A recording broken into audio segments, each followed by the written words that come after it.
The rain hammered Ryan Carter's windshield with the kind of fury that made smart men pull over and wait it out. He kept driving. 38 years old, and he still hadn't learned when to quit fighting losing battles.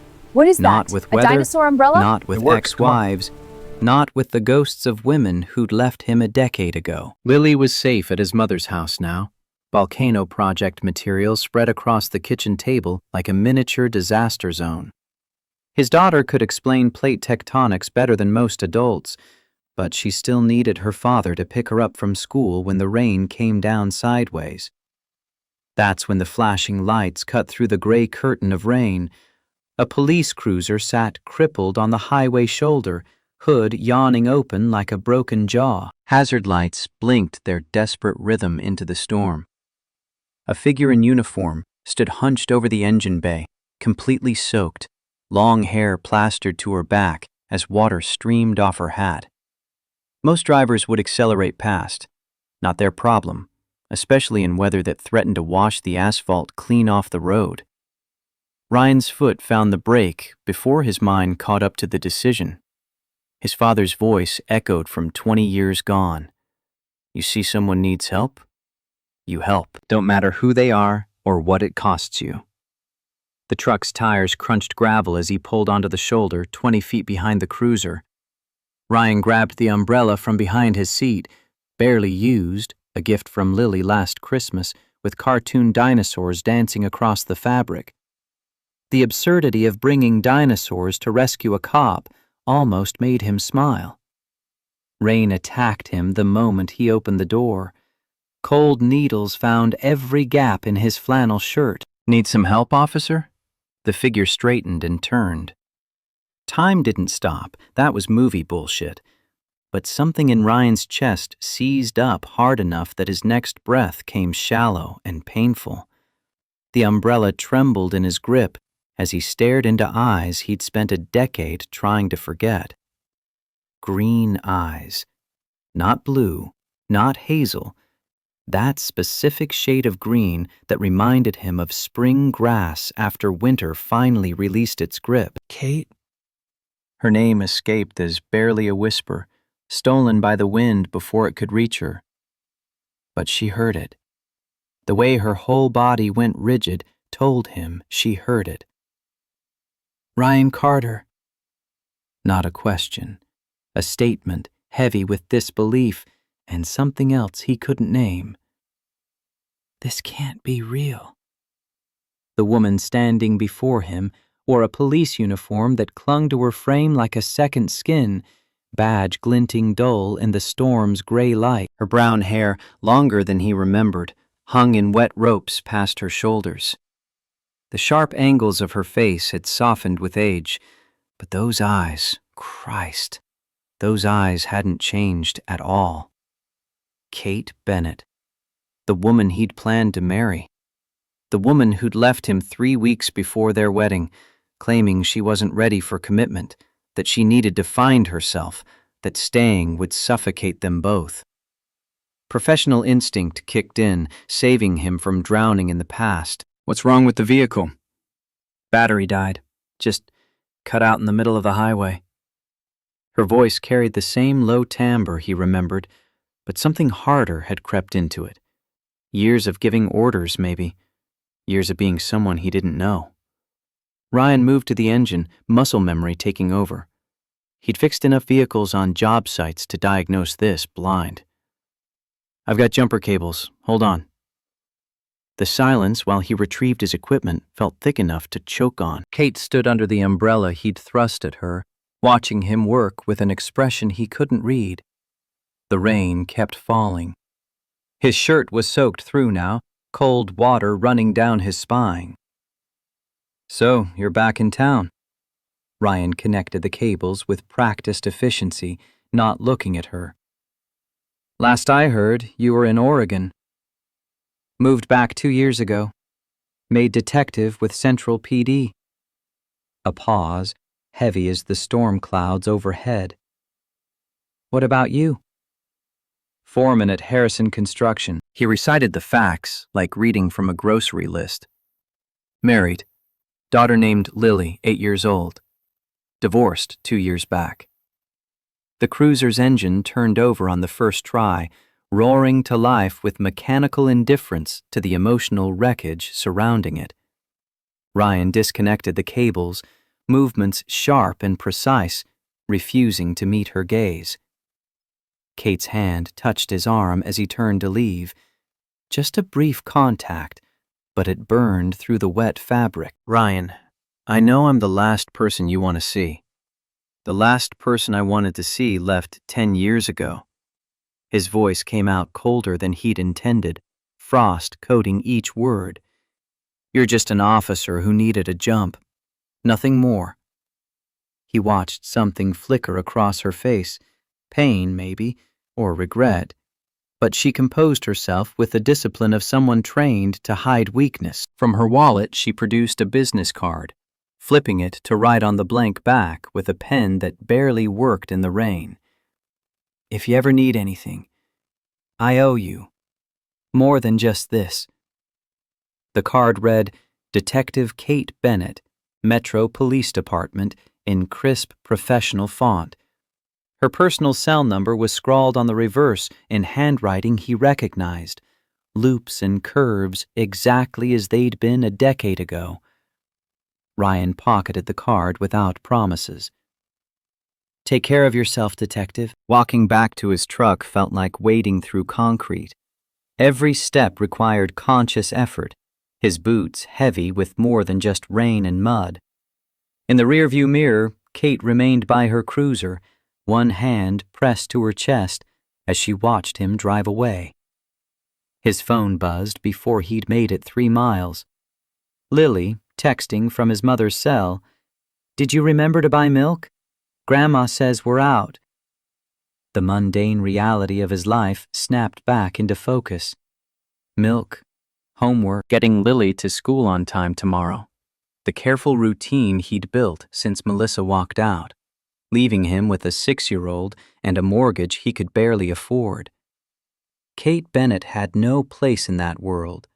She'd made that choice a long time ago.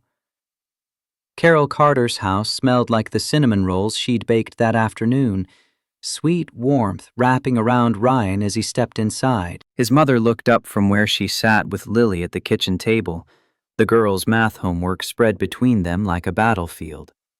"Daddy!" Lily launched herself at him with the full-body enthusiasm only an 8-year-old could muster. "I got all my multiplication problems right, even the hard ones." Ryan caught her, swung her up despite the protest of muscles that had spent all day hauling concrete blocks. "That's my girl. Knew you could do it." Carol studied him with the unsettling perception of someone who'd changed his diapers and weathered every storm of his 38 years. "You're quieter than usual. Something happen?" Lily peered at him with equally suspicious eyes, her mother's eyes, brown and sharp, missing nothing. "Did you meet someone, Daddy? You look sad." The word hit harder than it should have. "Just ran into an old friend. Nobody important." "An old friend who made you look like someone died?" Carol stood, moving to pour coffee without asking if he wanted it. "That kind of old friend has a name, usually." Ryan waited until Lily was distracted by her backpack, checking that she'd packed everything for tomorrow. Kate Bennett. His mother's hand paused halfway to the coffee pot. When she turned, her expression carried the particular mixture of sympathy and concern that mothers reserve for their children's deepest wounds. "The one who left you before the wedding?" "She's a detective now. Car broke down on the highway." He accepted the coffee, letting the heat seep into his frozen fingers. "Pure coincidence." "There's no such thing as coincidence, Jacob. Not when it comes to matters that tore your heart out and left it bleeding on the floor." Lily glanced up, confusion creasing her forehead. "Grandma, what are you talking about?" "Adult stuff, sweetheart." Carol smoothed the girl's hair with gentle hands. "Nothing for you to worry about." But Lily wasn't easily distracted. She possessed her father's stubbornness wrapped in her mother's determination, a combination that would either change the world or drive him to an early grave. Was Miss Bennett Daddy's girlfriend before Mommy? Ryan set down his coffee before he could spill it. How do you know about that? Grandma told me you had your heart broken once, before you met Mommy. Willie's voice carried the careful tone of someone trying not to upset a skittish animal. Is Miss Bennett the one who broke your heart? Carol had the grace to look sheepish. She asked why you never dated anyone after the divorce. I thought she was old enough to understand that sometimes people get hurt, and it makes them scared to try again. I'm not scared. The lie tasted bitter even as he spoke it. I'm focused on being a good father. That's different. Lily climbed into his lap, all sharp elbows and bony knees, wrapping her arms around his neck. I don't want you to be sad, Daddy. Grandma says you used to smile more. Before Mommy left. The coffee cup sat forgotten on the table as Ryan held his daughter, breathing in the strawberry scent of her shampoo. This was his life now. PTA meetings and science projects, and making sure Lily knew she was loved, even when her mother only saw her every other weekend. Kate Bennett belonged to a different version of himself, one who'd believed love conquered all and promises lasted forever. I smile plenty, kiddo, especially when I'm with you. Later, after Lily had fallen asleep in the truck on the drive home, after he'd carried her to bed and tucked her in with her worn stuffed rabbit, Ryan stood alone in his kitchen and pulled out Kate's card. The handwriting mocked him with its familiarity. How many notes had she left him during their 2 years together? Stuck to his apartment door, tucked into his textbooks, scrawled on napkins at the campus coffee shop where they'd first met. Gone to class, love you. Don't forget we have dinner with my parents tonight. You left your jacket at my place again. You'd forget your head if it wasn't attached. He'd kept every single one until the day she returned his engagement ring, left it on his kitchen counter with a note that said simply, I'm sorry, I can't do this. Then he'd burn them all, watch the paper curl and blacken in his bathroom sink while his world fell apart around him. The business card should join those ashes. There was no good reason to keep it, no possible future where reaching out to Kate Bennett would lead anywhere except pain. Ryan filed it in his wallet anyway, tucked behind his insurance card where he wouldn't see it every time he bought groceries. 3 days crawled by with the relentless monotony of routine. Wake at 5, make breakfast, get Lily ready for school, drop her at the bus stop, drive to whatever construction site Jim Morrison had them working. Today it was the elementary school renovation, replacing rotted window frames and outdated wiring in a building that should have been condemned a decade ago. His crew worked around him with comfortable efficiency born of years together. Joe Martinez, the crew leader, had been doing this dance since before Ryan graduated high school. The man could eyeball a beam and know if it was a quarter-inch off level. You'd been distracted all week. Joe didn't look up from the window frame he was measuring, but his tone carried accusation. That's how people get hurt. Want to tell me what's eating you? Ryan adjusted his grip on the cordless drill, fitting another screw into place with more force than necessary. Nothing, just tired. Bullshit. I've seen you work 12-hour days and still have energy to joke around. This is different. Joe straightened, wiping sweat from his forehead with a bandana that had seen better years. Woman trouble? When isn't it woman trouble? Fair point. Melissa giving you grief about Lily again? The mention of his ex-wife brought its own complicated tangle of emotions. Melissa had moved back to town 6 months ago, after her relationship in Denver imploded, suddenly very interested in being part of Lily's life again after 2 years of sporadic phone calls and forgotten birthdays. Melissa's been quiet lately, surprisingly. Ryan moved to the next window, losing himself in the familiar rhythm of work. This is something else. His phone buzzed in his pocket during lunch break. Unknown number, but the area code was local. Carter. Ryan, it's Kate. Her voice sounded different over the phone, more uncertain than it had during their rain-soaked reunion. I hope this isn't a bad time. Every muscle in his body went tense. Around him, the crew continued their various lunch activities, Joe arguing with Danny about last night's game, Marcus scrolling through his phone, Pete napping in his truck. Normal, everyday chaos. Ryan walked away from them, seeking privacy behind a stack of lumber. What do you need, Detective? I wanted to thank you properly for helping with my car.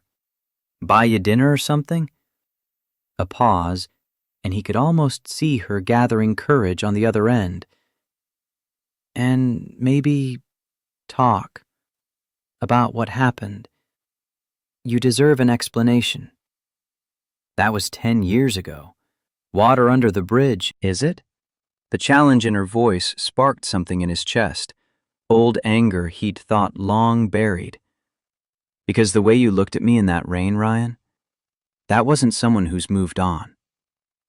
His free hand clenched into a fist. She had no right to call him out, not after everything. What do you want from me, Kate? Just coffee. Just 1 hour of your time. I need to explain why I left. You never gave me the chance to. You didn't want a chance. You wanted an escape route, and you took it. The words came out harsher than he'd intended, loud enough that Joe glanced over with concern creasing his weathered face. Ryan turned away, lowering his voice. I spent a year trying to understand. Then I stopped trying and got on with my life. By marrying someone you didn't love? The accusation stole his breath. How could she possibly know that? You don't know anything about my marriage. I know you, Ryan. Or I did. And I know what it looks like when you're in love. Her voice softened, vulnerable in a way that transported him back to late nights in her apartment, bodies tangled together as they planned impossible futures. The way you said your ex-wife's name just now? There's no warmth there. Not even anger, just nothing. He wanted to deny it, to tell her she was wrong about Melissa, about him, about everything. But the lie wouldn't form. What do you want me to say? Say you'll have coffee with me. Saturday. You pick the place, you set the terms. I just want a chance to apologize properly. Every instinct screamed at him to refuse. This was how it started. Small concessions that led to bigger mistakes, old feelings resurging like floodwaters through broken levees. He'd rebuilt his life carefully after Kate left, after Melissa left, constructing walls that kept him safe and functioning and present for Lily. But some traitorous part of him, the part that had never quite healed, wanted to know why. Needed closure, or revenge, or something he couldn't name. Saturday, 1 hour. Tony's Italian on 5th. I'll be there at 7. Thank you, Ryan. I'll see you then. The line went dead. Ryan stared at his phone for a long moment, wondering what the hell he'd just agreed to. Joe appeared at his elbow, concern etched into every line of his face. Everything okay? Yeah, just... Ryan trailed off, unable to finish the sentence. It's complicated. Woman who got away came back? When Ryan didn't answer, Joe nodded, like that confirmed everything. Thought so. You've had that look all week. The one guys get when their past shows up demanding a conversation. She wants to apologize for leaving. And you said yes because you're hoping it'll give you closure? Joe clapped him on the shoulder, grip firm and grounding. Word of advice from someone who's made this mistake? There's no such thing as closure. There's only choosing whether you're going to let the past eat you alive or if you're going to bury it and move forward. Which did you choose? I tried burying it. Worked for about 15 years, till my ex-wife showed up at my daughter's wedding. Joe's laugh held no humor. Turns out some graves aren't deep enough. Now I'm stuck seeing her at every family event, making polite conversation while pretending I don't remember exactly how she destroyed me. The warning was clear, but Ryan had already committed to Saturday, already opened the door he'd spent a decade keeping locked. He went back to work, throwing himself into the physical labor with enough intensity that by day's end, every muscle screamed for mercy. Maybe if he exhausted himself enough, he wouldn't lie awake thinking about green eyes and handwritten phone numbers. Lily noticed something was off the moment he picked her up from school. She climbed into the truck with her usual explosion of energy, backpack hitting the seat with a thud, but her smile faltered when she got a good look at his face. "Bad day at work, Daddy?" "Just long. How was school?" She launched into a detailed account of her day. Someone's hamster escaped during science class. Her best friend Lily got in trouble for passing notes. The cafeteria served pizza that tasted like cardboard. Normal 8-year-old problems that should have grounded him in the present. Instead, his mind kept drifting to Saturday. To what he'd say when he saw Kate sitting across from him at Tony's, under the warm Italian lighting that made everyone look softer than they were. At home, Lily spread her homework across the kitchen table while Ryan started dinner. Spaghetti, because it was Thursday, and Thursday meant pasta in their carefully constructed routine. The water was just starting to boil when Lily's voice cut through his thoughts. "Daddy, are you scared of something?" His hand slipped, merely knocking the box of noodles off the counter. "What makes you ask that?" "Grandma says when people get really quiet and far away, it's usually because they're scared." Lily didn't look up from her math worksheet, pencil moving in careful loops. "You've been far away a lot lately." Ryan turned off the stove, abandoning dinner to sit beside his daughter. She was too perceptive, too aware of emotional undercurrents for a kid her age. He blamed Melissa for that. Lily had learned young to read moods, to gauge when her mother's attention might evaporate without warning. "I'm not scared, baby. Just thinking about grown-up stuff." "Is it about Miss Bennett? The lady who broke your heart?" The directness of it caught him off guard. "How do you know about her?" "I asked Grandma more questions after you left the other night." Lily finally set down her pencil, fixing him with eyes that saw far too much. "She said you were going to marry Miss Bennett, but she got scared and ran away. And then you were sad for a really long time before you met Mommy." Carol and her big mouth. Though, in fairness, Lily could extract information from a stone if she set her mind to it. "That's basically what happened, yeah." "Are you going to see her again?" No point lying.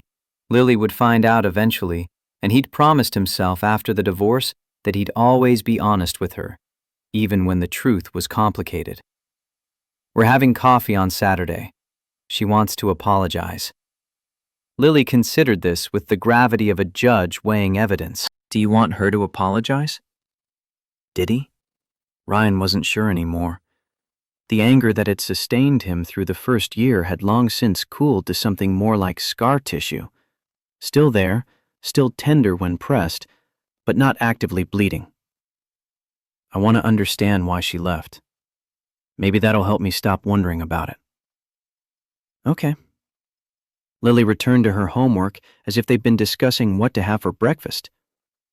"But if she makes you sad again, you should tell her to go away. You deserve to be happy, Daddy." The simple wisdom of children. Ryan pulled her into a hug, holding tight while she squirmed and laughed. "When did you get so smart?" "I was born this way. You're just slow at noticing." Saturday arrived with the inexorable march of calendar pages. Ryan spent the morning at Lily's soccer game. She played defense with more enthusiasm than skill, mostly running in circles and occasionally remembering to chase the ball. Melissa showed up halfway through, standing on the opposite sideline in designer sunglasses that probably cost more than Ryan's monthly grocery budget. After the game, they lost 4-2, but Lily scored a goal that had her glowing for the entire drive home. Melissa approached while Lily was distracted with juice boxes and orange slices. "She's getting better." Melissa's smile didn't quite reach her eyes, the expression she wore when forcing pleasantries. "You've been practicing with her?" "Every weekend she's with me, rain or shine." Ryan kept his tone neutral, refusing to rise to whatever bait she was laying. "You could practice with her too, on your weekends." "I would if she didn't spend half her time with me, asking when she gets to go back to your place." The words carried an edge, resentment bleeding through the polite facade. "She's obsessed with that volcano project you're doing together." "Kate helped with that, actually. She knows chemistry from her forensics training." He regretted the words the instant they left his mouth. Melissa's expression shifted from vaguely annoyed to sharp and predatory. "Kate? As in Kate Bennett? Your ex-fiancée, Kate?" "She's back in town. Works for Central PD. Lily met her when you introduced our daughter to the woman who left you at the altar?" Melissa's voice climbed in pitch, drawing attention from nearby parents. "Are you insane?" "It wasn't at the altar. It was 3 weeks before. And I didn't introduce them on purpose. Kate stopped by while I was helping Lily with homework." Another lie, but a necessary one. Melissa didn't need to know about the coffee shop meeting, the deliberate choice to let Kate into their lives. "This is exactly what I was afraid of when I moved back. You dating random women and exposing Lily to unstable relationships." Melissa crossed her arms, body language shifting into full combat mode. "We need to talk about modifying the custody arrangement." Ice shot through Ryan's veins. "There's nothing to modify. Our agreement is working fine." "Our daughter is spending time with your ex-girlfriend, Ryan. That's not fine. That's confusing for a child her age." Melissa pulled out her phone, typing something with sharp, angry jabs. "I'm calling my lawyer Monday morning." She stalked off before he could respond, leaving him standing in the aftermath of a bomb he hadn't seen coming. Across the field, Lily laughed with her teammates, oblivious to the legal threat gathering on the horizon. This was why he should have stayed away from Kate. Nothing good came from reopening old wounds, only fresh bleeding and collateral damage to everyone around him. But he'd committed to tonight, and Ryan Carter didn't break promises, even ones that might destroy everything he'd built. Tony's Italian restaurant occupied a converted house on 5th Street, all warm brick and trailing ivy that made it look like something transplanted from Tuscany. Ryan had been coming here since before Lily was born, back when he and Melissa were still pretending their marriage wasn't a slow-motion car crash. The owner, Tony Ricci, greeted him at the door with the familiar enthusiasm of an old friend. "Ryan, haven't seen you in a month. You finally bring in a lady friend?" "Something like that." Ryan scanned the dining room, stomach tight with an anxiety that felt uncomfortably close to anticipation. "She should be here soon." Tony showed him to a corner table, the kind that offered privacy without being suspiciously isolated. Ryan ordered a beer and checked his watch. 7 o'clock exactly. If Kate was the same person she'd been 10 years ago, she'd arrive 5 minutes early, constitutionally incapable of being late. At 6:55, the door chimed. Kate stepped inside, and Ryan's carefully constructed composure crumbled like sugar glass. She'd dressed in jeans and a dark sweater, hair loose around her shoulders instead of pulled back in the severe bun she'd worn in uniform. Without the badge and the authority it conferred, she looked younger, more like the woman he'd fallen for in a campus coffee shop when they were both too young to know better. She spotted him, and something complicated flickered across her face. Relief mixed with fear, mixed with something else he didn't want to name. Her approach seemed to take forever and no time at all. "You actually came." She slid into the seat across from him, fingers worrying at the strap of her purse. I wasn't sure you would. I keep my word, even when I probably shouldn't. Ryan took a long pull from his beer, needing something to do with his hands. You wanted to explain. So explain. Kate's hands trembled slightly as she reached for the water glass Tony had brought with her arrival. The movement drew Ryan's attention to details he'd been trying to ignore. The absence of rings on her fingers, the faint scar along her left thumb that hadn't been there before, the way she still bit her lower lip when nervous. I don't know where to start. Her voice came out smaller than he'd ever heard it, the confident detective from the highway replaced by someone who looked lost. I've rehearsed this conversation 1,000 times in my head, and now that you're sitting here, all those words feel inadequate. Ryan leaned back in his chair, arms crossed in the posture he recognized as defensive even as he adopted it. Try the beginning, the part where you decided 3 weeks before our wedding that you couldn't go through with it. The waiter appeared with menus, oblivious to the emotional minefield he'd wandered into. Kate ordered wine without looking at the options. Ryan requested another beer, and they sat in silence until the server retreated. I was terrified. She spoke to the table rather than meeting his eyes. Not of you, not of marriage specifically, but of the permanence, of making a choice that would define the rest of my life before I'd figured out who I was. You were 26. I was 28. Plenty of people get married younger. Even as he spoke, Ryan recognized the hollowness of the argument. Age was just a number. Maturity was something else entirely. My parents divorced when I was 12. Kate's fingers traced patterns on the condensation of her water glass. I watched my mother try to build a life after 15 years of being someone's wife, and she didn't know who she was anymore. Everything had been defined by my father, where we lived, what she did, who her friends were. When he left, she was just empty. The waiter returned with drinks. Kate took a long sip of her wine before continuing, gathering courage from somewhere deep inside. I swore I'd never end up like that. I'd establish myself first, have a career, know exactly who I was as an individual before I became someone's wife. She finally looked at him, and the raw honesty in her expression hit him like a physical blow. Then I met you.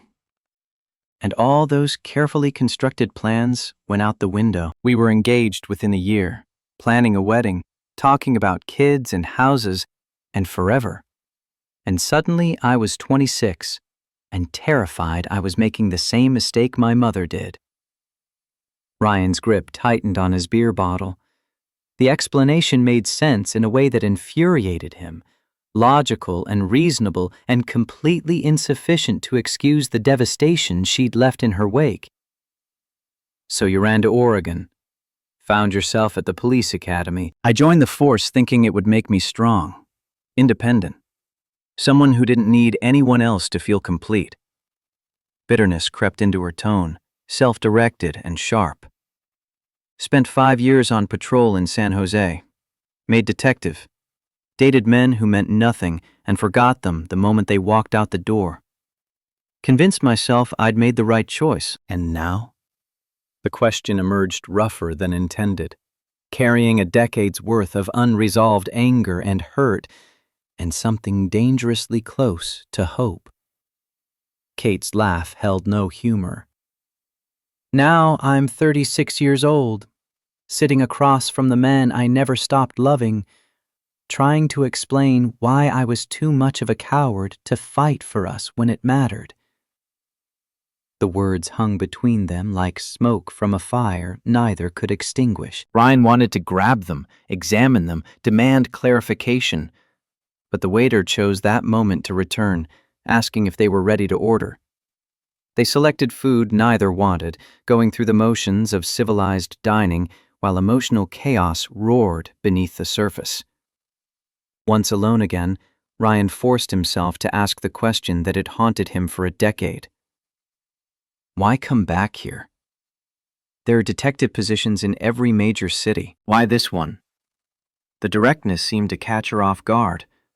Color crept into Kate's cheeks, visible even in the restaurant's warm lighting.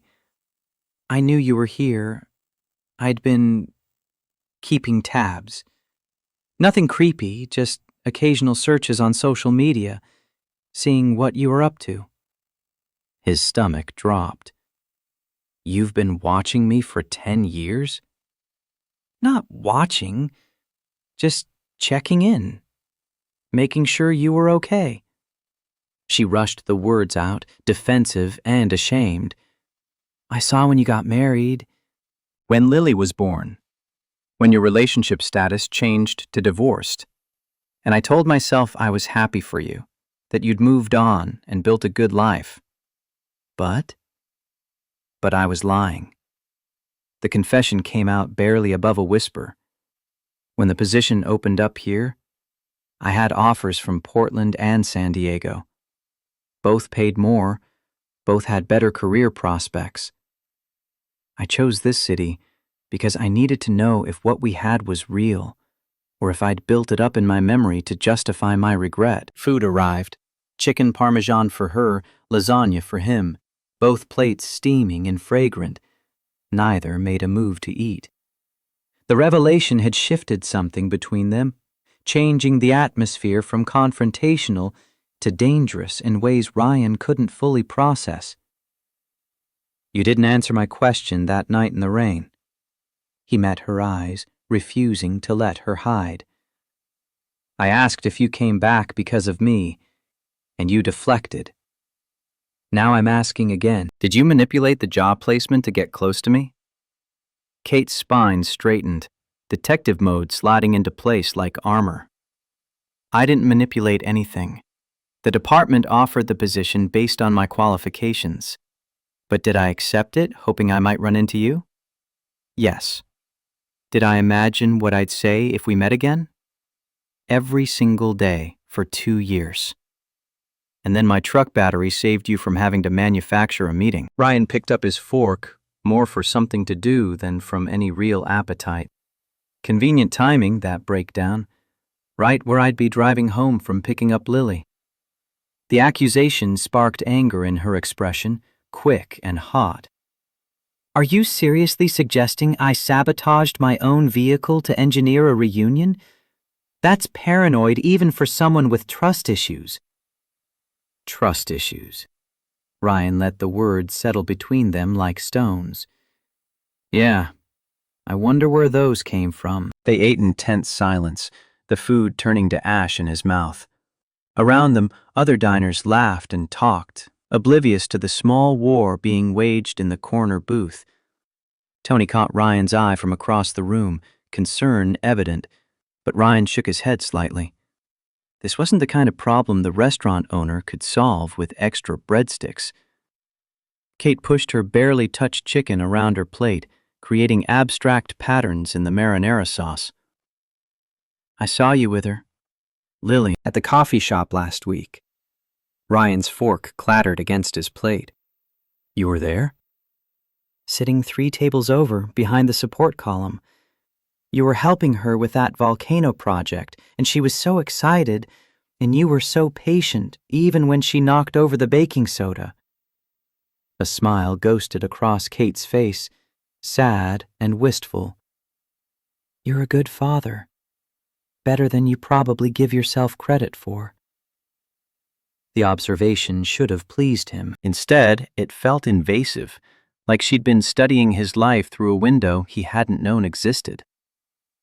Lily's everything to me.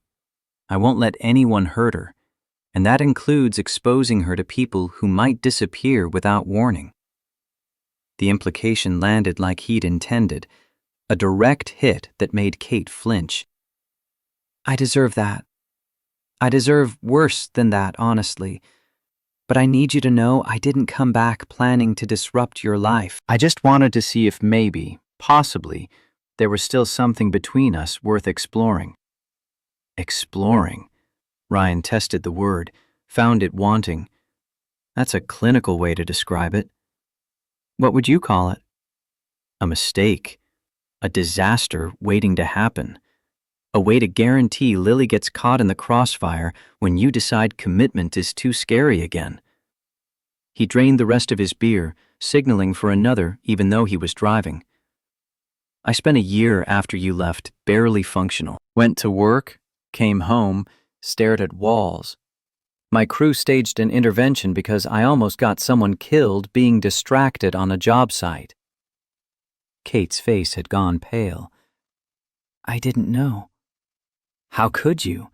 You were in Oregon, finding yourself while I was falling apart. The bitterness tasted familiar, a flavor he'd thought he'd purged, but apparently only buried. Then I met Melissa. Sweet, stable, uncomplicated Melissa, who wanted the same things I did: house, family, normal life. And I married her even though I didn't love her, because I thought maybe love didn't matter as much as compatibility. Ryan, let me finish. He waited until she nodded before continuing.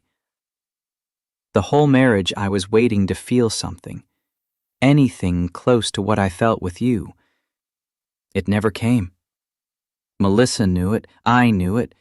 We just pretended everything was fine until Lily was old enough that the divorce wouldn't completely traumatize her. You want to know the worst part?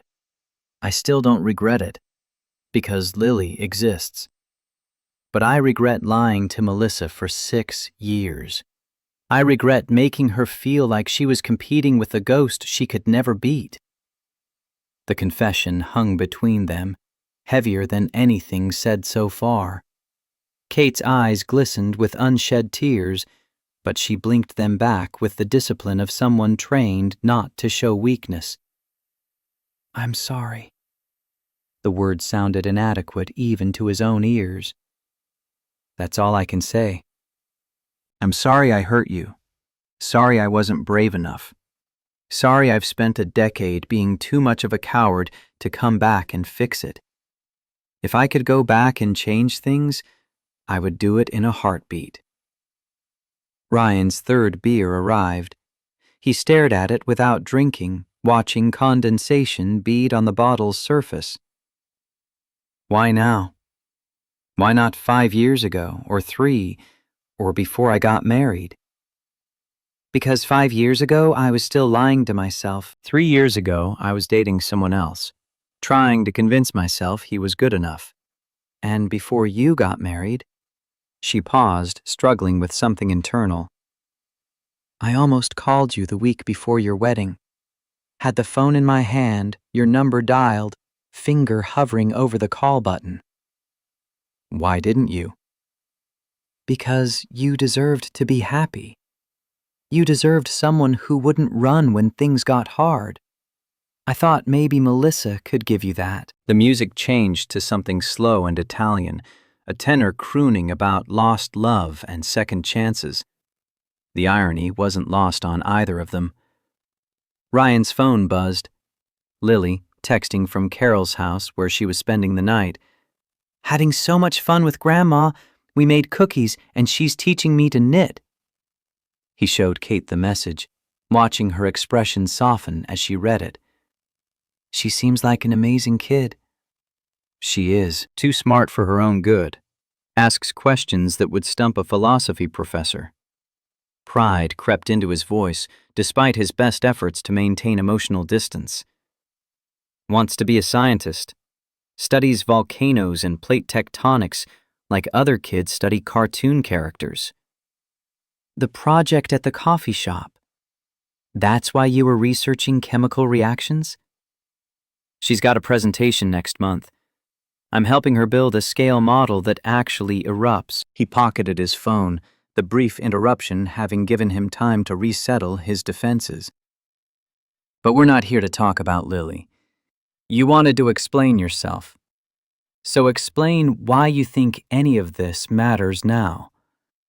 Kate pushed her plate away, food barely touched. Because I've spent 10 years in a career that's supposed to be about justice and truth, and the whole time I've been living a lie. Pretending I made the right choice. Pretending I don't lie awake at night thinking about what our life could have been. Our life would have been ordinary. Working class ordinary, not the decorated detective career you built. He couldn't keep the edge from his voice. I'm a foreman for a construction company. I make decent money, but it's not executive salary. We would have had a modest house, 2 kids maybe, date nights at places like this because we couldn't afford anything fancier. Is that really what you want? Or is this just nostalgia making the past look better than it was? The question seemed to genuinely stun her. She sat back, processing, and Ryan could see the exact moment she understood what he was really asking, not whether she regretted leaving, but whether she could actually handle the reality of what staying would have meant. I don't care about money. Her voice carried conviction, but he'd heard convicted criminals sound equally sincere about their innocence. I've had the career, the promotions, the respect. None of it filled the hole you left. Pretty words. Ryan finally took a drink from his 3rd beer, knowing he'd regret it in the morning, but needing the liquid courage for what came next. But words are easy. Actions are what matter. You walked away once already. What makes you think I'd ever trust you enough to risk it again? I can't give you guarantees. I can't promise I won't mess up or get scared or make mistakes. Kate leaned forward, intensity radiating from her like heat. But I can promise I'm not the same person who ran. 10 years of living with consequences taught me that running from problems doesn't solve them. It just means you carry them wherever you go. Touching. But I have Lily to think about now. She's already dealing with her mother being inconsistent and unreliable. I won't add another unstable adult to her life. He meant it as a deterrent, a wall she couldn't scale. But something shifted in Kate's expression. Determination replacing uncertainty. Then let me prove it. No expectations, no pressure. Just give me a chance to show you I've changed. She reached across the table, hand stopping just short of touching his. I'm not asking you to forgive me or take me back or even give me hope. I'm asking for the opportunity to demonstrate through actions, not words, that I'm worth a second look. The server appeared, asking about dessert. They both declined, and Ryan requested the check before Kate could argue about who was paying. She let him take it without protest, seeming to understand that this small act of control mattered to him. Outside, the October night had turned cold, temperature dropping with the sun. Kate hugged herself against the chill, having left her jacket in the car. Ryan's instinct was to offer his coat, the way he always had, but he suppressed it. Those kinds of gestures belonged to a different version of them, one that no longer existed. Thank you for hearing me out. Kate's breath misted in the air between them. I know it doesn't change anything, but I needed you to know I never stopped regretting what I did. Ryan studied her in the streetlight's glow, cataloging the ways age had changed her.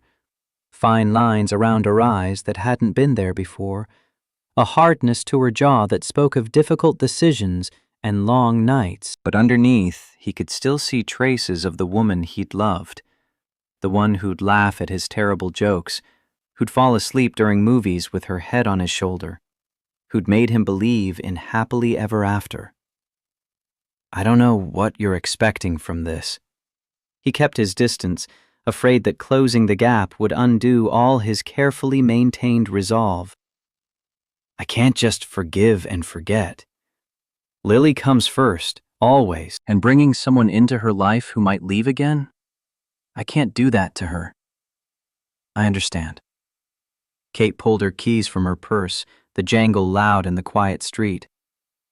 But if you ever want to talk, or if you need anything, you have my number. No strings, no expectations, just, I'm here.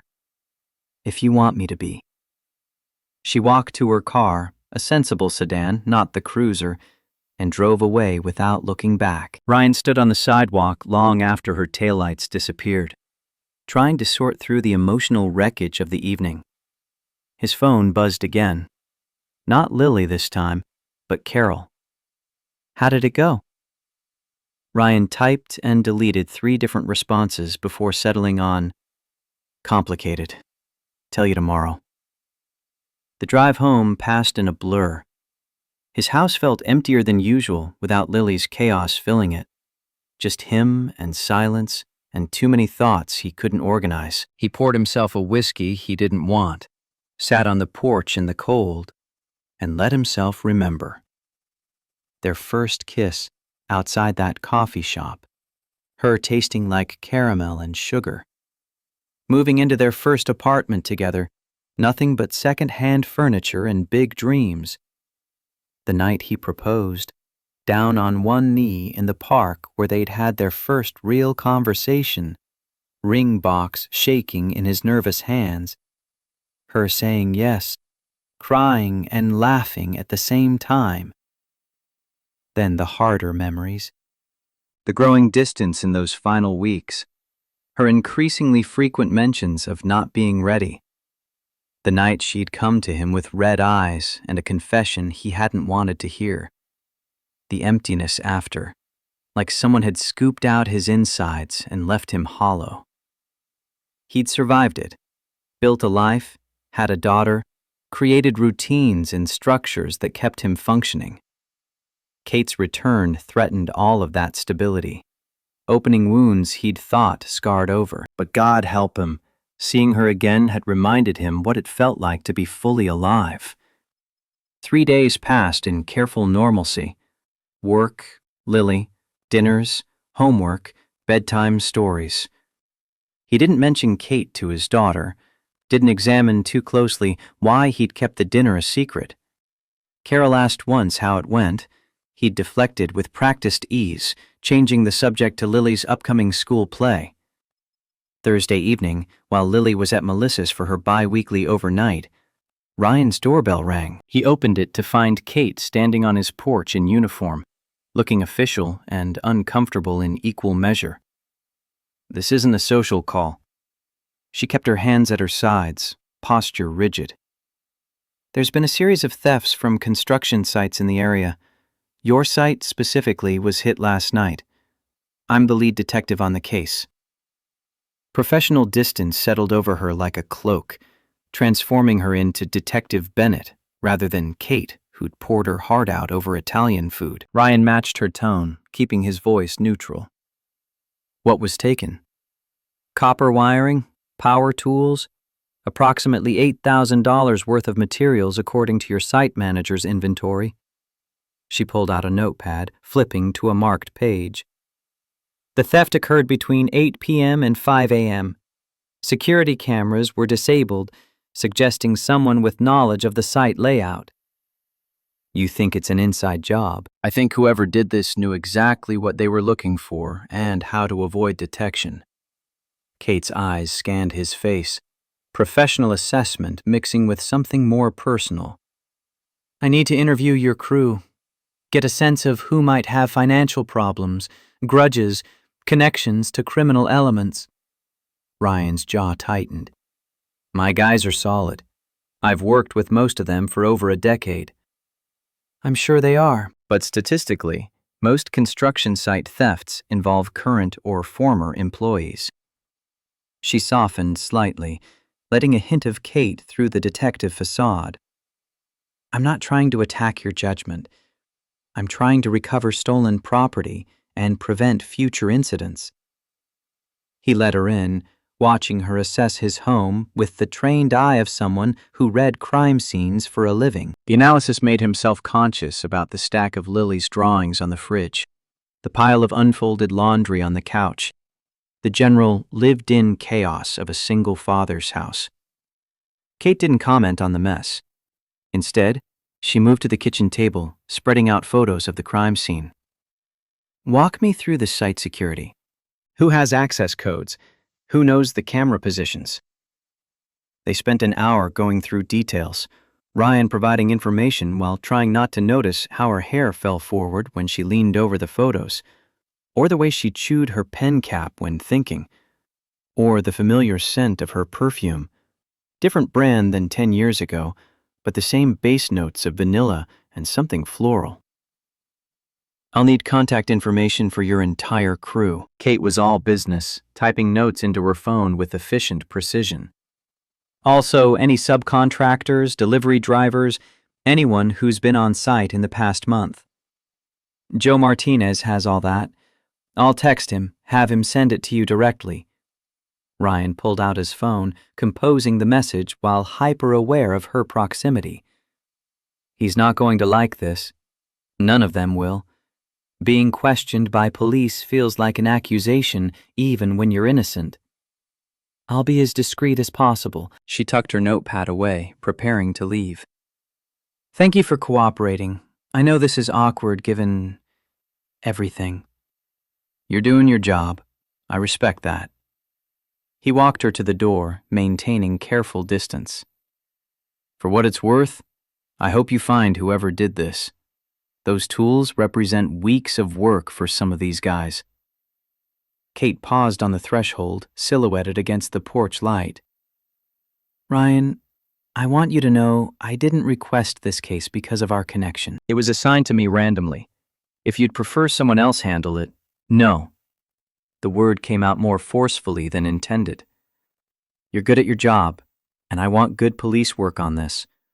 Personal history doesn't matter compared to getting results. Something flickered across her expression. Gratitude, maybe, or relief. I'll keep you updated on the investigation. And Ryan, the dinner the other night? I meant everything I said. But I understand if you need space to process. She left before he could respond, cruiser pulling away with professional slowness. Ryan stood in his doorway, watching taillights fade, wondering when his life had become so complicated. His phone rang minutes later. Melissa, her voice tight with barely controlled anger. We need to talk about Lily. Ice flooded his veins. Is she okay? Did something happen? She's fine. Physically. The emphasis suggested other problems loomed. But she just spent 20 minutes telling me all about Miss Kate, the nice police lady who's friends with Daddy and knows all about volcanoes and is really pretty and makes Daddy smile. The betrayal hit hard. Lily had promised not to mention Kate to her mother, understanding without being told that it would cause problems. But 8-year-olds couldn't keep secrets worth a damn, especially when excited about something. Kate's a detective working a case involving my job site. Lily met her once, briefly, when Kate stopped by to ask about security protocols. The lie came easier than it should have, practiced deception rolling off his tongue. It's not a big deal. Not a big deal? Melissa's voice climbed an octave. You're introducing our daughter to the woman who broke your heart, the one you spent years being miserable over, and you think that's not a big deal? I didn't introduce them. Lily was home when Kate came by on official police business. They exchanged maybe 5 sentences. Another lie, stacking on the first. You're making this into something it's not. Am I? Because Lily says Miss Kate helped with her volcano project. That sounds like more than a 5-sentence interaction. Papers rustled in the background, Melissa moving with agitated energy. I'm calling my lawyer Monday. We're modifying the custody arrangement. The threat crystallized the vague anxiety he'd been carrying since Saturday into sharp, immediate fear. On what grounds? I'm a good father. Lily's thriving. On the grounds that you're exposing our daughter to unstable romantic entanglements.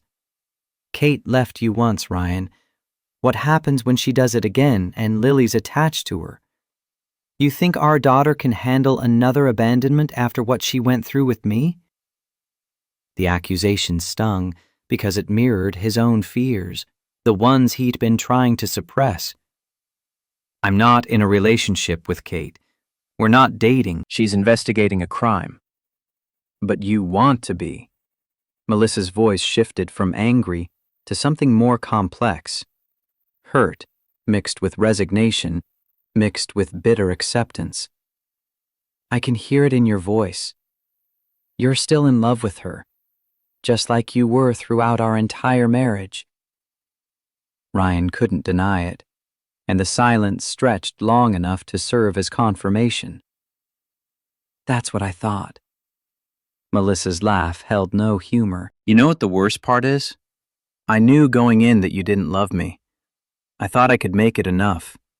Thought if I was patient and supportive and everything she wasn't, you'd eventually choose me for real instead of just as a consolation prize. Melissa, I'm sorry. I never meant to hurt you. The apology felt insufficient, a band-aid on a wound that needed surgery. But you did. Every time you looked at me, and I could see you wishing I was someone else. Every time you pulled away when I tried to get close. Every time you said you loved me, and I could hear the lie underneath. She took a shaky breath, composing herself. I deserve better than being someone's second choice. And Lily deserves a father who isn't distracted by his past. My past isn't interfering with Lily. She's my priority, always. He meant it, even as doubt crept in around the edges. You're right that I wasn't fair to you during our marriage. I should have been honest instead of pretending. But that doesn't mean I'm a bad father. I'm not saying you are.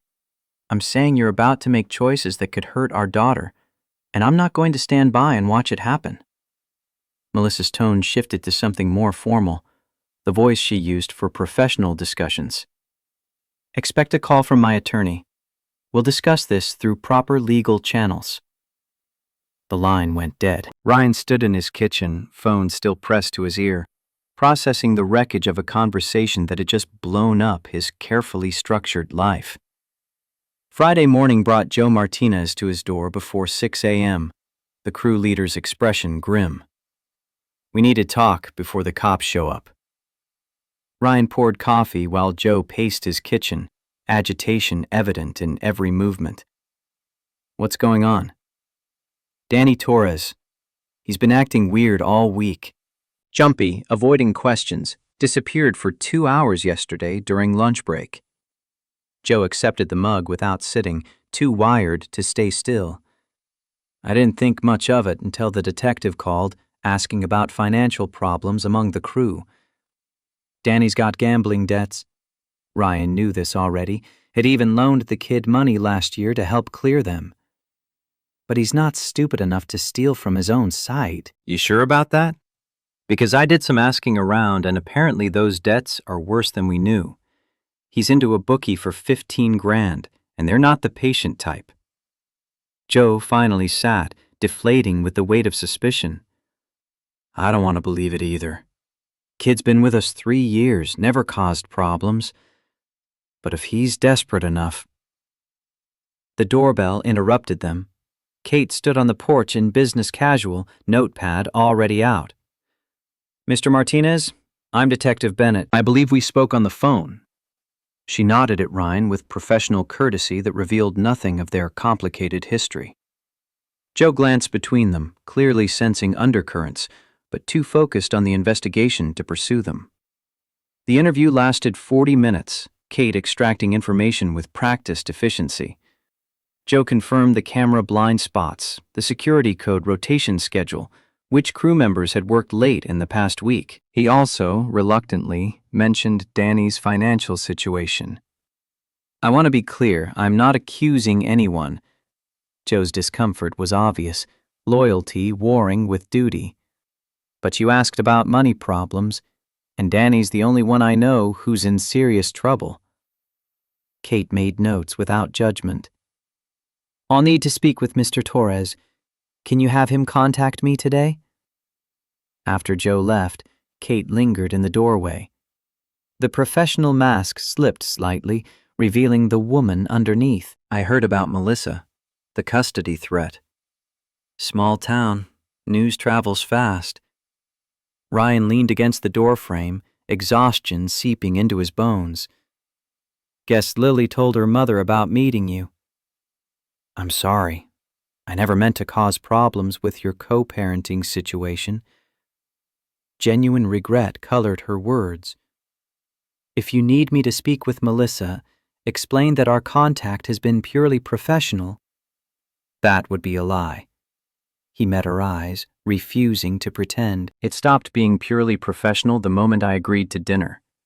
We both know that. Kate bit her lip, the gesture so familiar it hurt. What do you want me to do? I can back off, stay strictly business, disappear from your life again if that's what you need. I don't know what I need. The confession felt like weakness, but he was too tired to maintain pretenses. Part of me wants to see where this goes. The rest of me knows that's insane, that I'm risking everything I've built for something that already proved it can't work. We're not the same people we were. She stepped closer, close enough that he could feel her body heat. Maybe that's what needs to change for this to work. Accepting that we failed the first time because we weren't ready, not because we weren't right for each other. Ryan's phone shattered the moment with its insistent buzzing. Carol, calling about Lily. He answered to find his daughter on the other end, voice small and scared in a way that sent his protective instincts into overdrive. Daddy, Mommy's really mad.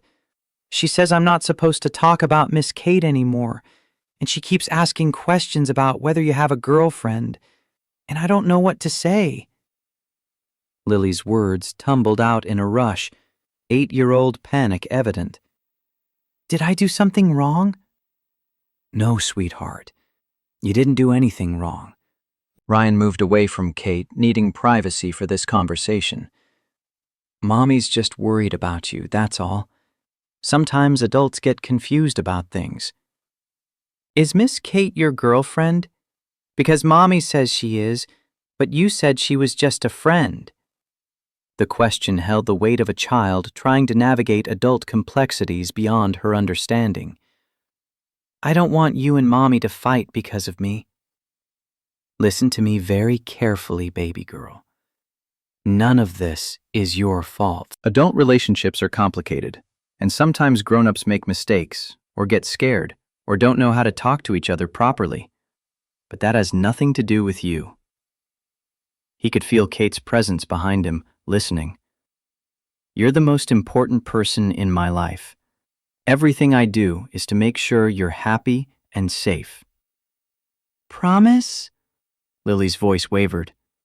Promise. Now how about you and Grandma make those cookies you were talking about, and I'll come pick you up after work, okay? He injected false cheer into his tone, hoping it would transfer through the phone line. We'll have movie night. Your choice. Lily brightened at the prospect, her resilience a reminder of why he fought so hard to protect her. They said their goodbyes, and Ryan turned to find Kate had moved to his kitchen table, giving him space for the conversation. You're good with her. Kate's observation carried no judgment, just quiet acknowledgement. Patient, present, everything a father should be. She deserves that. Deserves better than parents who can't figure out how to put her first. He poured himself more coffee, the morning already feeling endless despite barely being 7 a.m. Melissa's scared I'm going to repeat our marriage pattern with you, getting involved with someone I love more than I loved her, which will somehow hurt Lily. Is she wrong? The directness of the question deserved an honest answer. I don't know. I spent 6 years married to a woman I cared about, but didn't love, and it damaged everyone involved. Now you're back, and I can feel myself falling into old patterns, and I'm terrified of making the same mistakes. Kate stood, closing the distance between them until only inches separated their bodies. Then maybe we don't repeat patterns. Maybe we build something new. Something neither of us has tried before. Like what? Like taking it slow. Like being honest about our fears instead of running from them. like putting Lily first and making sure whatever happens between us doesn't hurt her. Kate's hand rose, hovering Mira's face without quite making contact. I'm not asking for promises or commitments. I'm asking for a chance to prove I'm worth the risk. Ryan's resolve crumbled under the weight of her proximity and his own loneliness. He closed the gap, capturing her lips in a kiss that felt like coming home after years of wandering lost. She responded with matching intensity, hands fisting in his shirt as a decade of separation compressed into this single moment of connection. They broke apart, gasping, foreheads pressed together, both trembling from the force of emotions unleashed. Kate's eyes shimmered with unshed tears. I missed you. God, I missed you so much. This is a mistake. Even as he spoke, Ryan's hands refused to release her, holding tight like she might disappear if he let go. Melissa's going to use this against me in court. Lily's going to get confused and hurt. Nothing good can come from this. Then let it be our mistake. Kate kissed him again, softer this time, tender rather than desperate. Let's be honest about how messy and complicated this is, and choose it anyway. The kitchen clock ticked toward 7:30. Ryan had a site to get to, materials to order, a crew to manage. Kate had an investigation to pursue, interviews to conduct, evidence to process. The real world waited, with all its demands and complications. But for these stolen moments, they let themselves exist in possibility rather than consequence, in hope rather than fear, in the fragile beginning of something that might, just might, be worth the risk. The kiss changed everything. And nothing. Ryan went to work with Kate's taste still on his lips, trying to focus on inventory counts and foundation inspections, while his mind replayed the way her fingers had tangled in his hair. The crew noticed his distraction. Joe raised an eyebrow when Ryan measured the same beam 3 times, getting different numbers each attempt. You sick or something? Joe's concern carried an edge of suspicion. You've been off all morning. Didn't sleep well. The lie sat heavy on Ryan's tongue, but the truth was too complicated to unpack on a construction site. Melissa's pushing for a custody modification. Got me stressed. That much was honest enough. The legal papers had arrived by courier at 10 a.m., delivered to the site because Melissa knew it would embarrass him in front of his crew. Danny Torres had watched the exchange with particular intensity, his nervousness spiking visibly when the courier mentioned court documents. Kate arrived at lunch, her sedan pulling up to the site trailer with official purpose. She'd changed from the casual clothes she'd worn at his house into full detective mode, slacks, blazer, badge prominent on her belt. The transformation was complete, no trace of the woman who'd kissed him 3 hours ago visible in her professional demeanor. Mr. Torres, I need to speak with you regarding the theft investigation. Her voice carried across the site, drawing attention from every crew member within earshot. Danny went pale. At 24, he still had the gangly build of someone who hadn't quite grown into his frame, all knees and elbows and nervous energy. His hands shook as he set down his sandwich. I didn't do anything. Then you won't mind answering some questions. Kate's tone gave nothing away, neither accusatory nor reassuring. We can do this here or at the station, your choice. The implication was clear. Cooperate voluntarily or be brought in officially. Danny glanced at Ryan, desperation written across his features, silently begging for intervention. Ryan had known this kid since he was fresh out of trade school, had vouched for him when no other contractor would take a chance on someone with no experience. Go with her, Danny. Tell the truth and you'll be fine. Ryan put more confidence into the words than he felt. If Danny had stolen from the site, the truth would destroy him. They disappeared into the trailer, Kate closing the door firmly behind them. The rest of the crew exchanged looks weighted with speculation and judgment. Marcus Williams, a grizzled carpenter who'd been in construction longer than Ryan had been alive, spat tobacco juice into the dirt. "Kid's guilty. You can see it written all over him." Marcus had the cynicism of someone who'd watched too many promising young workers self-destruct.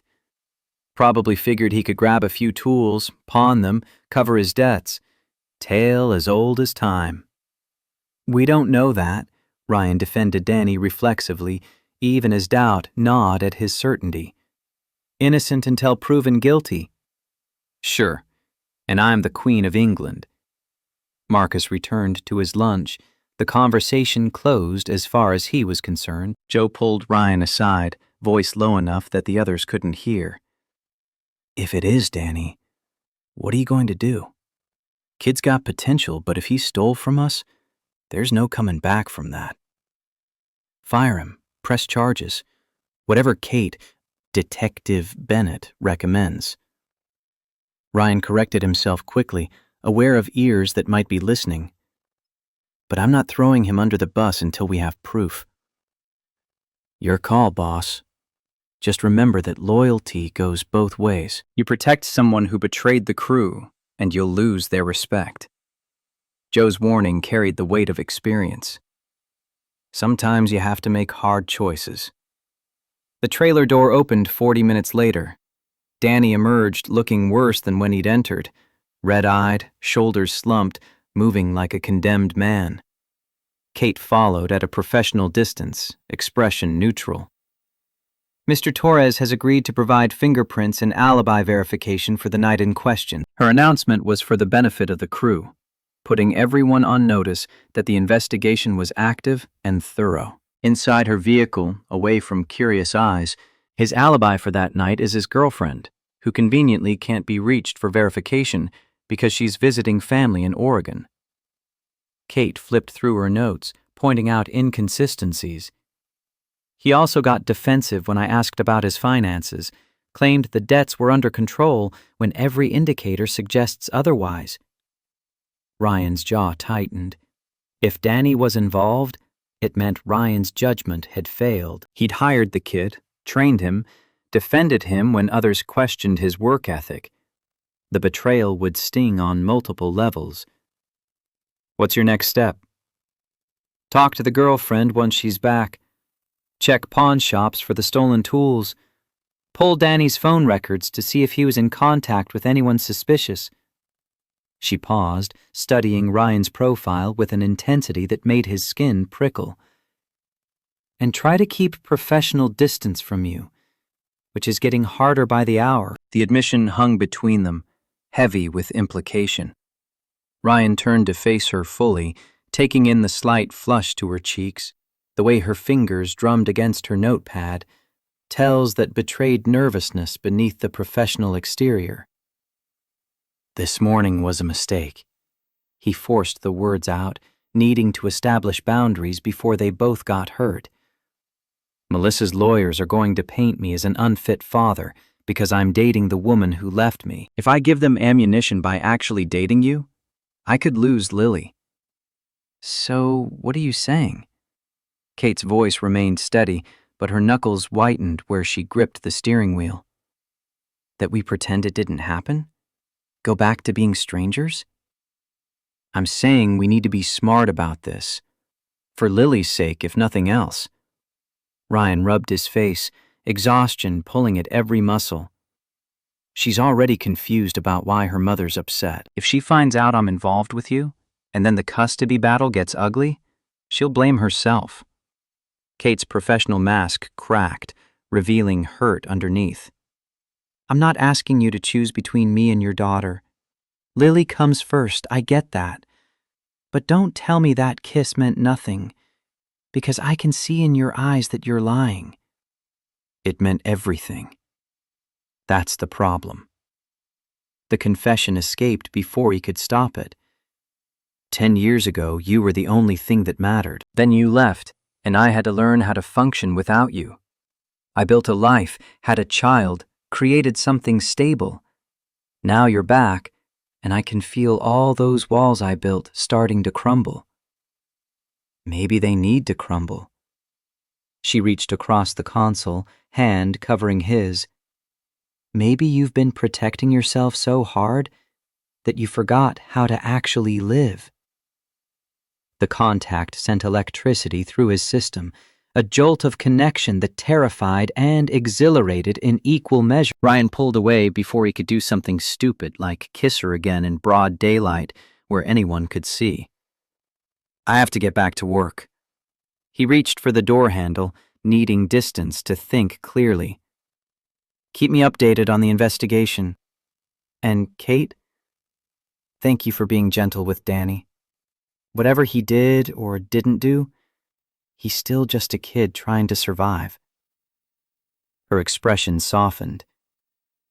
That's one of the things I always loved about you. You see the best in people, even when they don't deserve it. Ryan climbed out of the car before he could respond, knowing that any reply would only make leaving harder. Behind him, Kate sat in her sedan for a long moment before driving away, and he felt the loss of her presence like a physical ache. The weekend arrived with Lily's return from Melissa's house. His daughter burst through the door with her usual hurricane of energy, backpack flying, shoes kicked off mid-stride, already talking before she'd fully entered. Daddy, guess what? Miss Kate called Mommy! Lily's excitement seemed dangerously oblivious to the minefield she was dancing through. She explained that you're not dating and she only talked to you about work stuff, and Mommy seemed less mad after. Ryan's heart stopped. Kate had called Melissa without consulting him first? The intervention was either brilliant or catastrophic, and he wouldn't know which until he talked to his ex-wife. What exactly did Miss Kate say? He kept his voice carefully neutral, not wanting to alarm Lily with his own anxiety. Just that you helped with her investigation, and she met me by accident when she came to ask you questions. Lily dumped her backpack on the couch, pulling out a drawing she'd made, a stick figure family with labels that made Ryan's chest tighten.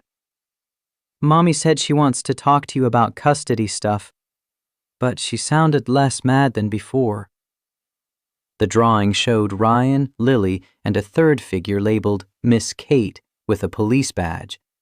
They were holding hands, all three of them, with a big sun and a house in the background. The innocence of it contrasted sharply with the legal complications swirling around them. Sweetie, But liking someone doesn't automatically make them family. He pulled Lily close, feeling the fragility of child. Ryan's heart shattered. He'd been so focused on Melissa's legal maneuvering and Kate's reappearance that he'd failed to consider how the uncertainty was affecting Lily. Nobody's going to make you do anything you don't want to do. The judge will talk to you about what you prefer, and your opinion matters. Promise? She looked up at him with eyes that held too much worry for 8 years old. Promise. He sealed it with a hug, holding her until she squirmed away, attention already shifting to her homework. Once Lily was occupied with math problems, Ryan called Melissa. She answered on the third ring, her tone significantly calmer than their last conversation. Detective Bennett called me. Melissa didn't bother with pleasantries. She was very professional, very clear that your contact has been related to her investigation and nothing more. She shouldn't have done that without asking me first. Ryan kept his voice low, mindful of Lily in the next room. But I appreciate her trying to smooth things over. She also made it clear that if we proceed with a custody modification based on allegations of an unstable romantic relationship, she'd be willing to testify that no such relationship exists. Melissa paused, and Ryan could hear her rethinking her strategy. My lawyer says that kind of testimony from a credible law enforcement officer would significantly weaken my case. Relief flooded through him, followed immediately by guilt at the deception. Kate had lied for him, put her professional reputation on the line to protect his custody arrangement. The gesture was both touching and deeply problematic. So you're dropping the modification request? He hardly dared hope. I'm putting it on hold, pending further developments. Melissa's caveat hung like a sword over his head. But Ryan, if I find out you've been lying to me, if you are involved with her and you're just hiding it, I will bury you in court. Understood? Understood. The word tasted like ash. He was lying, or at least living in a gray area that would collapse under legal scrutiny. The kiss, the charged moments, the undeniable pull between them, all of it amounted to a relationship, whether they'd formalized it or not. After ending the call, Ryan found Kate's number and dialed before he could second-guess the impulse. She answered immediately, background noise suggesting she was still working despite it being Saturday evening. You called Melissa. Not a question, an accusation wrapped in disbelief. I did. No apology in her tone, just calm acknowledgement. She was threatening your custody based on assumptions about us. I corrected those assumptions. By lying, Ryan paced his kitchen, anger and gratitude warring for dominance. You told her we're not involved, which is technically true only because we haven't defined what we're doing. But that kiss this morning says otherwise. The kiss was a moment. It doesn't constitute a relationship unless we decide it does. Kate's logic was sound, detective training evident in her ability to parse definitions.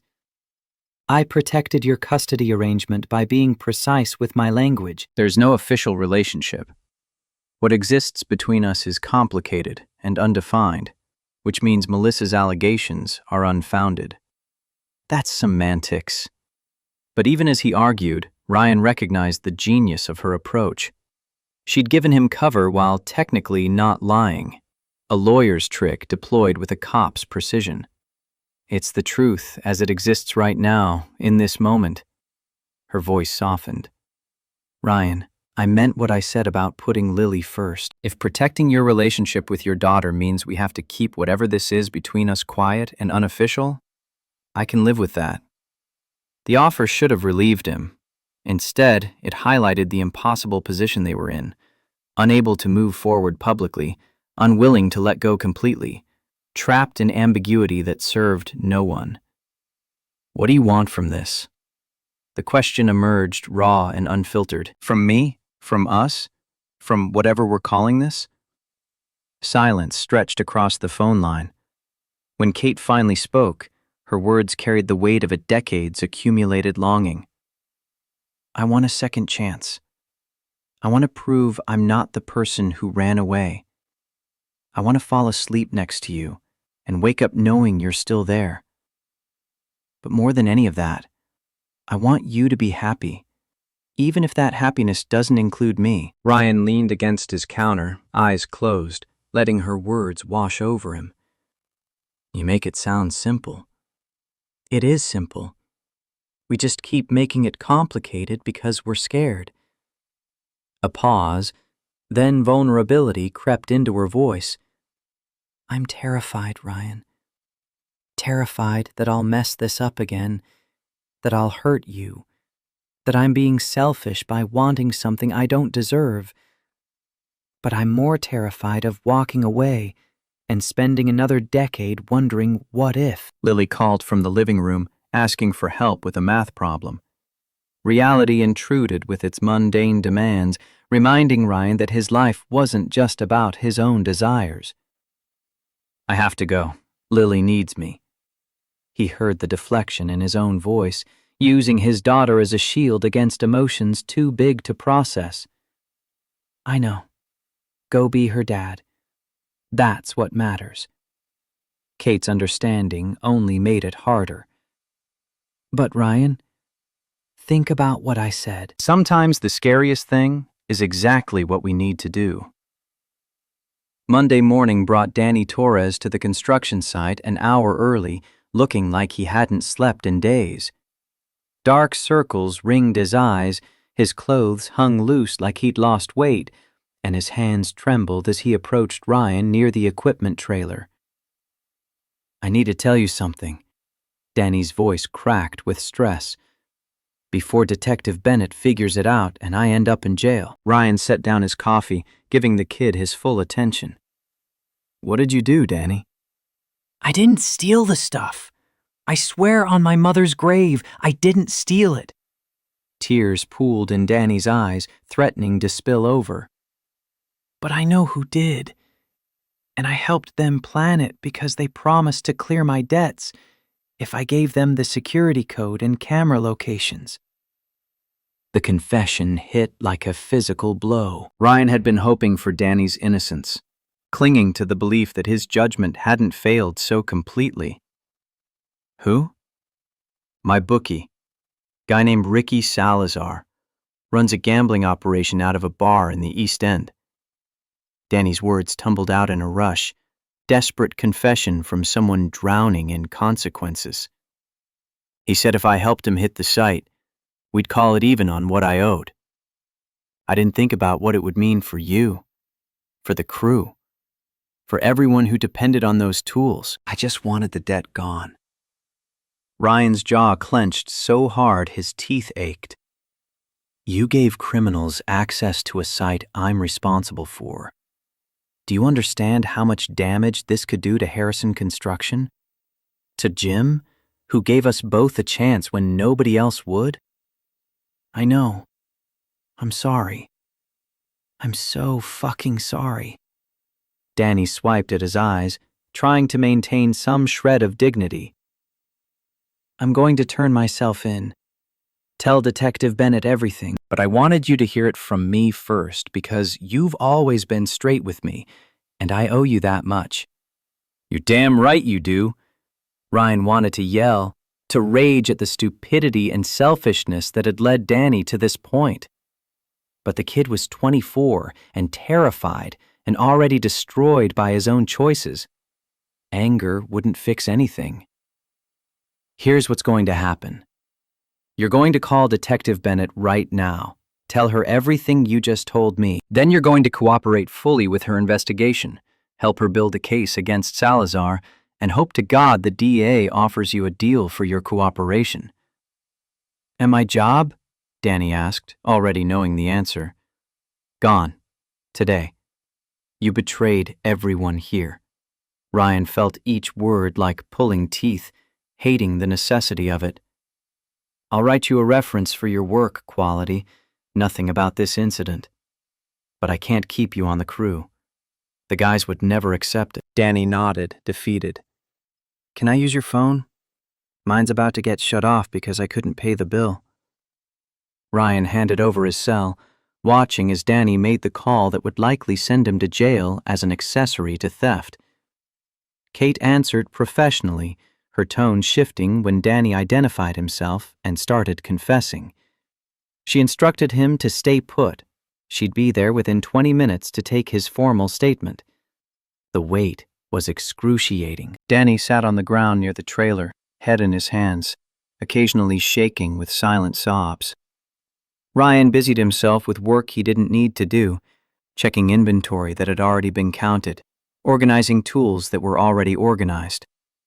When Kate's sedan pulled up, relief and dread twisted together in his gut. She emerged in full detective mode, badge, gun, notepad, recording device. This wasn't the woman who'd kissed him or called his ex-wife on his behalf. This was Detective Bennett, here to do a job regardless of personal complications. Mr. Torres, Mr. Carter. She acknowledged them both with professional courtesy. Mr. Torres, you indicated you have information regarding the theft on this property. I'm prepared to take your statement. Please be aware that anything you say can be used against you in court. Danny nodded, wiping his face with his sleeve. I understand. I want to tell you everything. Kate led him to her car, conducting the interview in her front seat with the recorder running and Ryan standing close enough to hear through the open door. Danny's confession was thorough. Dates, times, how he'd provided security information to Salazar, where the stolen materials had been taken, even details about the gambling operation that had gotten him into this mess.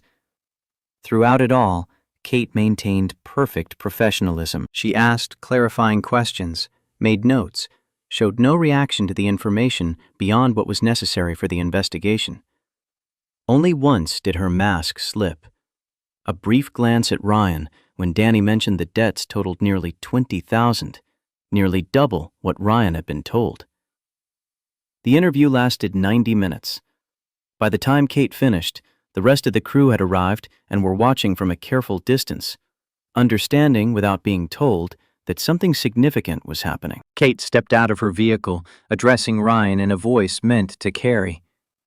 Mr. Carter, thank you for your cooperation. Mr. Torres has provided valuable information that should help us recover the stolen property and make arrests. I'll be in touch with updates. She drove away with Danny still in her passenger seat, heading to the station for formal processing. Ryan turned to face his crew, all of them staring with various expressions of confusion, anger, and betrayal. Joe spoke first, his disappointment evident. Danny was involved? He gave information to the thieves in exchange for debt forgiveness. Ryan kept his explanation brief, factual. He's cooperating with the investigation. I've terminated his employment effective immediately. Marcus spat into the dirt.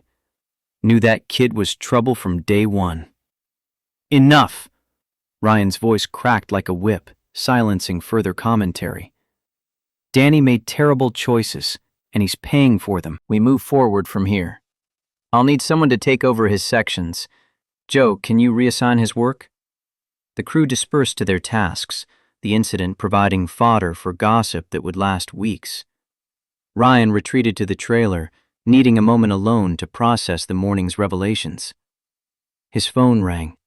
Kate, calling from her office number rather than her cell.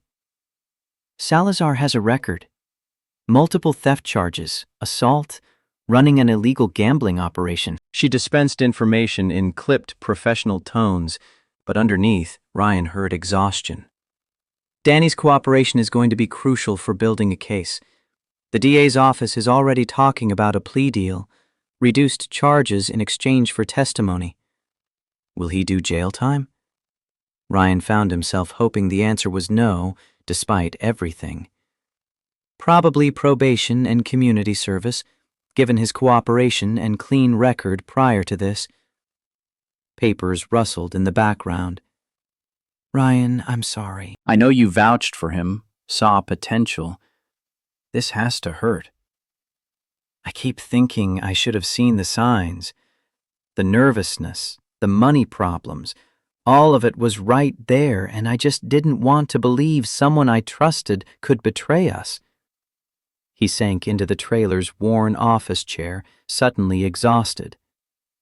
Makes me question my judgment about a lot of things. Your judgment is fine. You saw someone struggling and tried to help. That's not weakness, it's compassion. Her voice softened, detective mode giving way to something more personal. The world needs more people who believe in second chances, even when they get burned sometimes. Is that what we're doing? Second chances? The question carried double meaning, referring to both Danny and themselves. Kate hesitated, clearly aware they were crossing from professional to personal territory on a work call. I'd like to think so, but that's a conversation for another time, another place.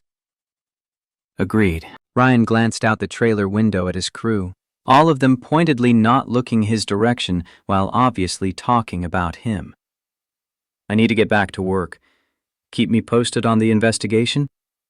Always. A pause, then she added quietly, Take care of yourself, Ryan. The line went dead. Ryan sat in the silence of the trailer, surrounded by blueprints and invoices, and all the mundane paperwork of running a construction site, feeling like his personal life was spiraling beyond his control. That evening, Lily's school called. She'd gotten into a fight during recess, pushed another student who'd been teasing her about having divorced parents. The principal's voice on the phone carried disappointment and concern in equal measure. Ryan arrived to find Lily sitting in the office, tear-stained and defiant. The other child, a boy named Trevor with a bloody nose, glared from across the room while his mother berated the principal about violence and proper supervision. "Lily never acts out like this." Principal Davis, no relation to Jim despite the shared surname, gestured to his office. "Can we speak privately, Mr. Carter?"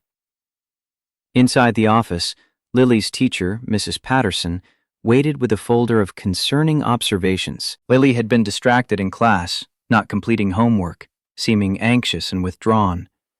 The fight was just the most visible symptom of a larger problem. "Is everything all right at home?" Mrs. Patterson's concern was genuine, motherly. Lily mentioned that her mother was upset about something, that there might be changes to her living situation. Ryan's heart sank.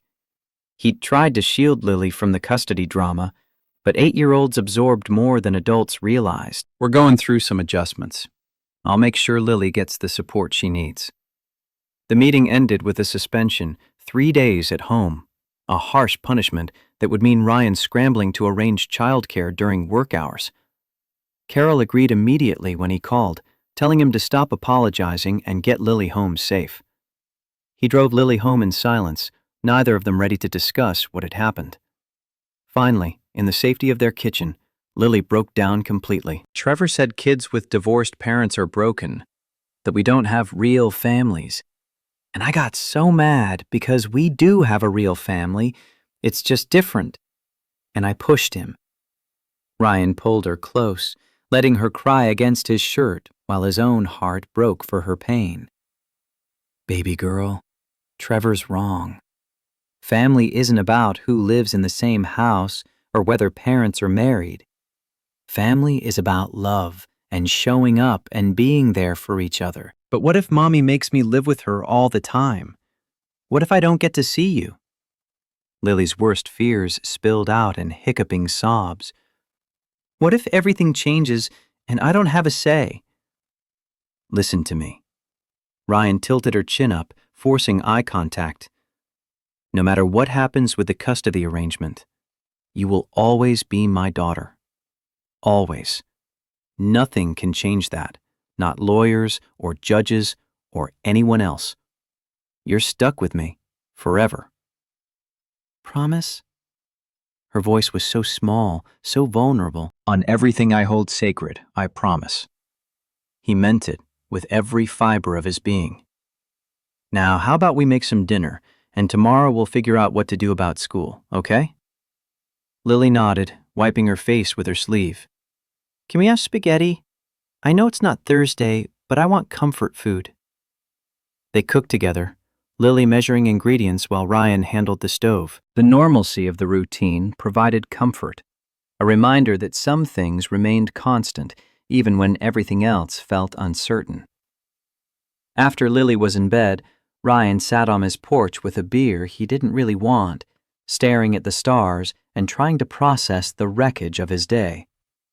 Danny's betrayal, Lily's fight, the constant pressure of Melissa's legal threats, Kate's complicated presence in his life, all of it pressed down with crushing weight. His phone buzzed. A text from Kate. "Heard about Lily's suspension. Is she okay?" Ryan stared at the message, wondering how she'd found out so quickly. Small town, he supposed. News traveled through unofficial channels faster than formal ones. "She's dealing with a lot. Pushed a kid who said mean things about divorce." The response came almost immediately. "Kids can be cruel. She's lucky to have you." He typed and deleted 3 different responses before settling on, "Thanks, long day. If you need someone to talk to, I'm here. No pressure, no expectations, just offering." The kindness in the gesture nearly undid him. Ryan wanted to accept, wanted to pour out everything to someone who would understand, who knew him well enough to see through his defenses. But doing so would mean crossing another line, deepening their connection when he was supposed to be maintaining distance. "Appreciate it. Need to process solo for now." "Understood." Take care, Ryan. He set the phone aside, finished his beer, and went to check on Lily one last time before bed. She slept curled around her stuffed rabbit, face peaceful in a way it hadn't been while awake. He stood in her doorway, watching her breathe, and made a silent vow. Whatever happened with Kate, whatever Melissa's lawyers threw at him, whatever challenges emerged from the chaos of his life, Lily would be protected. Her happiness, her stability, her sense of security would come first. Always. The next morning brought unexpected visitors. Melissa arrived at Ryan's house an hour before he was supposed to take Lily to Carol's for childcare coverage, her expression unreadable. "We need to talk." She glanced at Lily, who was eating cereal at the kitchen table. "Privately." They stepped onto the porch, Ryan's defenses immediately up. Melissa looked tired, older than her 37 years, stress evident in the lines around her eyes. "I got a call from Principal Davis about Lily's fight." Melissa crossed her arms, not quite meeting Ryan's gaze. "He said she's been showing signs of stress and anxiety, that the custody uncertainty is affecting her." "I'm handling it." Ryan kept his tone neutral, refusing to be put on the defensive. "Are you?" The question wasn't accusatory, just genuinely curious. "Because from where I'm standing, our daughter is falling apart while we fight over schedules and living arrangements." Ryan's jaw tightened. "You're the one who threatened to modify custody. I've been trying to maintain stability. And I've been trying to protect her from watching you make the same mistakes with Kate that you made with me." Melissa finally looked at him directly. "But maybe I've been going about it wrong. Maybe what Lily needs isn't for us to control every variable, but to show her that we can coexist peacefully." The shift in Melissa's position caught Ryan off guard. What are you suggesting? "I'm suggesting we table the custody modification. Keep things as they are, 50-50 split." She took a breath, clearly struggling with what came next. "And I'm suggesting that if you are involved with Kate, or if you want to be, that you're honest about it instead of sneaking around. Because kids always know when adults are lying, and the secrets are worse than the truth." "I'm not involved with Kate." The denial came automatically, habit more than conviction. Melissa's smile was sad, knowing. "You're a terrible liar, Ryan. You always have been.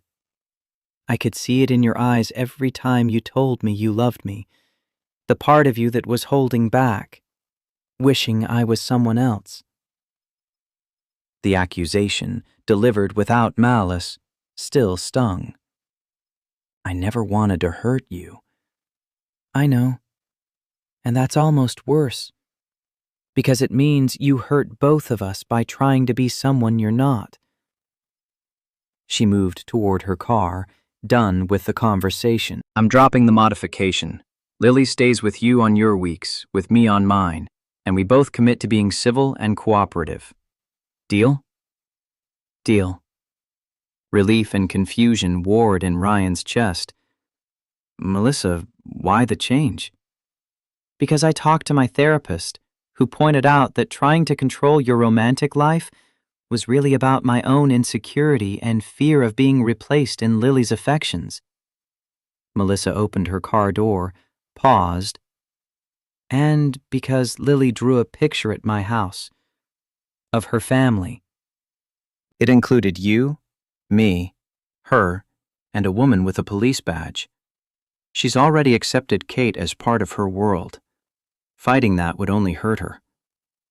She drove away before Ryan could respond, leaving him standing on his porch trying to process the conversation.